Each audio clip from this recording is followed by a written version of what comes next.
Hello students, welcome to Pal academy centre. Pal academy সেন্টারে তোমাদের সকলকে জানাই স্বাগত। আজকে আমি তোমাদের কাছে নিয়ে এসেছি দশম শ্রেণী গণিত কোষে দেখি 23.1 এই অধ্যায়টি কিন্তু তোমাদের ত্রিকোণমিতির সেকেন্ড অধ্যায়।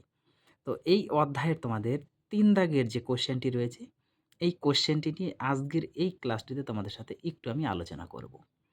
তাহলে আমরা একটু পড়ে নিই যে 3 দাগের কোশ্চেনটি অ্যাকচুয়ালি কী করতে বলেছে। আগে আমরা একটু পড়ে নিই, তারপর এক এক করে প্রত্যেকটি বিষয় আমরা সলভ করব। ওকে, তাহলে চলো আমরা আগে একটু পড়ে নিই যে বলেছে যদি এবিসি একটি সমকোণী ত্রিভুজের কোণ সি 90 ডিগ্রি।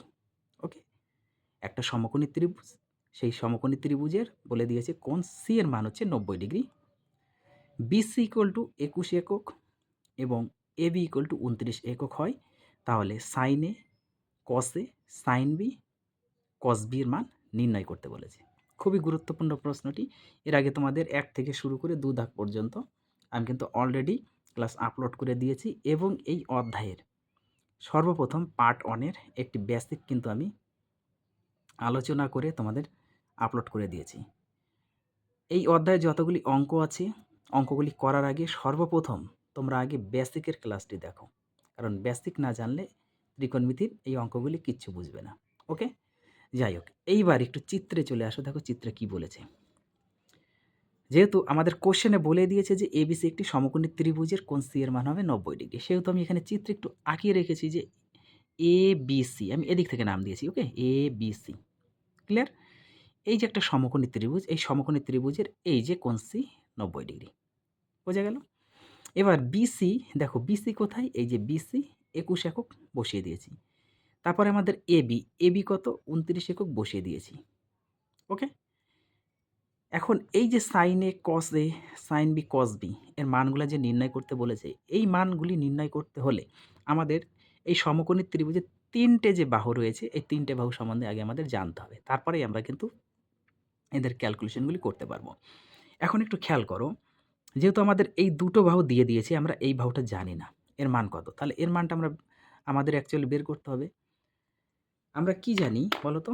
আমরা কিন্তু জানি যে সমকোণী ত্রিভুজের সমকোণ সংলগ্ন, এই যে সমকোণী ত্রিভুজ, এই যে সমকোণ যে সংলগ্ন দুটো বাহু, এই বাহু দুটোর অপোজিট যে বাহুটা সেটা হচ্ছে কি হয়? অতিভুজ।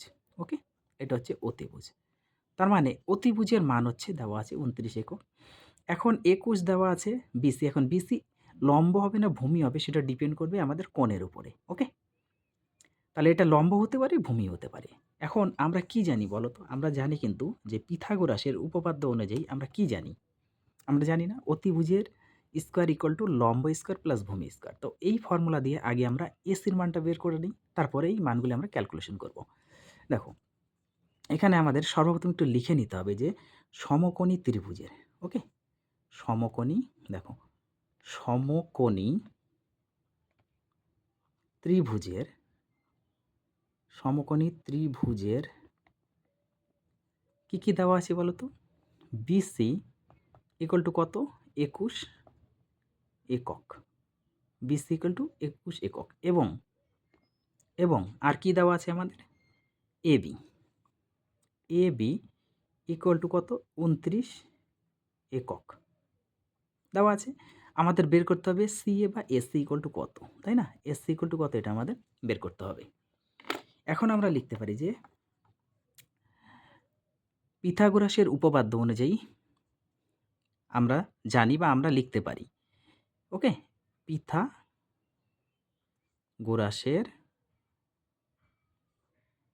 উপপাদ্য অনুযায়ী, উপপাদ্য অনুযায়ী, পিথাগোরাসের উপপাদ্য অনুযায়ী আমরা কি জানি বলো তো? আমরা কি জানি? আমরা জানি যে অতিভুজের স্কয়ার, তাই না? তার মানে অতিভুজ স্কয়ার, অতি স্কয়ার মানে হচ্ছে অতিভুজ স্কয়ার ইকুয়াল টু লম্ব স্কয়ার প্লাস আরেকটা কি জানি আমরা? ভূমির স্কয়ার। এটা হচ্ছে পিথাগোরাসের উপপাদ্য অনুযায়ী। এখন লম্ব মানে আমরা এখনো সঠিকভাবে জানি না যে কোনটা লম্ব আর কোনটা ভূমি, সেটা আমরা জানি না, কিন্তু আমরা অতিভুজটা জেনে গেছি। অতিভুজ হচ্ছে কত? 29। তাহলে অতির এখানে আমরা 29 এটা বসিয়ে দিই, তার স্কয়ার। ওকে, এখন লম্বর জায়গাতে আমরা এটাও বসাতে পারি, ভূমির জায়গাতেও আমরা এটাও বসাতে পারি, কোনো প্রবলেম নেই। আমরা লম্বতেই বসিয়ে দিই। তাহলে হচ্ছে 21 স্কোয়ার, আমাদের ভূমিটা বের করতে হবে। ওকে, তাহলে ভূমির স্কোয়ার অ্যাকচুয়ালি কত সেটা আমাদের বের করতে হবে। ক্লিয়ার? আর একটু উপরে আসি। হ্যাঁ, এবার 29-এর স্কোয়ার করলে কত হয় সেটা আমাদের একটু গুণ করতে হবে। 29 আর 29 দেখো কত হয়। 9 9 81, এক হাতে আমাদের 8 আছে। 9 দুগুণে 18 আর 8, 18 আর 8 মানে 26, তাই না? 9 দুগুণে 18 আর 8, এবার হাতে আমাদের 1 আছে। 2 দুগুণে 4 আর 1 5, এবার যোগ করে দিই 1 14 4, হাতে আমার 1 6 8 841। তাহলে এটা হয়ে গেল 841। আর এখানে 21, আচ্ছা 21-এর স্কোয়ার যদি আমরা করি, একটু করে দেখি কত হয়। 21 আর 21 কত হয়? 1 অক্ষে 1, 2 অক্ষে 2, 2 অক্ষে 2, 2 দুগুণা 4, তাহলে 1 4 4, তাহলে এটা হচ্ছে 4 4 1 হচ্ছে। আর ভূমিটা আমাদের বের করতে হবে, সেহেতু ভূমির স্কোয়ারটা আমাদের থাক। ওকে, পরের লাইনে দেখো, এই 841 এটা এদিকে আনি, মাইনাস 441 নিয়ে এলাম। এবার এটা ইকুয়াল টু আমাদের কী আছে? ভূমি আছে, তো ভূমির স্কোয়ারটা এইভাবে আমরা রেখে দিই। তাহলে এখানে 441টা আমরা একটু মাইনাস করে নিই, কত হয়? 0 0 4, 400 হচ্ছে। তার মানে এখন আমরা সরাসরি ভূমিটাকে একটু আগে রাখি, ভূমির স্কোয়ার ইকুয়াল টু কত? 400 হচ্ছে। ওকে, এখন সিঙ্গেল যদি আমরা ভূমি বার করি, তাহলে এদিকে রুট 400 হয়। রুট 400, এবার রুট 400 মানে কত লিখতে পারি আমরা? 20 গুণ 20 লিখতে পারি, কারণ 2 দুগুণা 4 আর 2টা 0, 400 হয়। তাহলে রুট থেকে 1 জোড়া বের হয়ে যাবে, মানে হচ্ছে একটা 20। তার মানে ভূমি আমরা পেয়ে গেলাম হচ্ছে 20। তার মানে এই এসি বা সি এর মানে হচ্ছে 20 একক। ওকে, 20 একক আমরা পেয়ে গেছি। এখন তিনটাই আমরা জানি। এখন তো আমাদের নির্ণয় করতে হবে সাইন এ, কস এ, সাইন বি, কস বি। ওকে, তাহলে কোন এ এর সাপেক্ষে একটু চিন্তা করো। কোন এ এর সাপেক্ষে? এইটা এ কোণের সাপেক্ষে। সাপোজ এটা আমরা একটু থিটা যদি ধরে নিই, কোন এ এর সাপেক্ষে, তাহলে কি করব?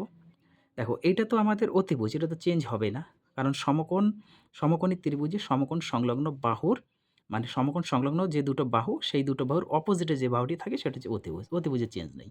তাহলে এই কোণের সাথে তার মানে কি এইটা কী হবে? আমাদের ভূমি হবে, কারণ অতিভুজের সাথে যে সরল রেখাটি কোণ উৎপন্ন করবে সেটা হচ্ছে ভূমি।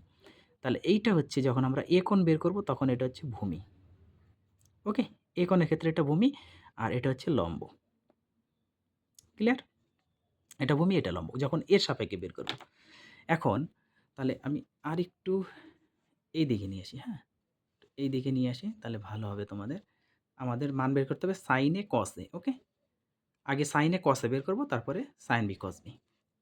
চলো দেখো, তাহলে আমাদের এখন বের করতে হবে হচ্ছে সাইন এ। দেখো, সাইন এ, সাইন এ মানে কি?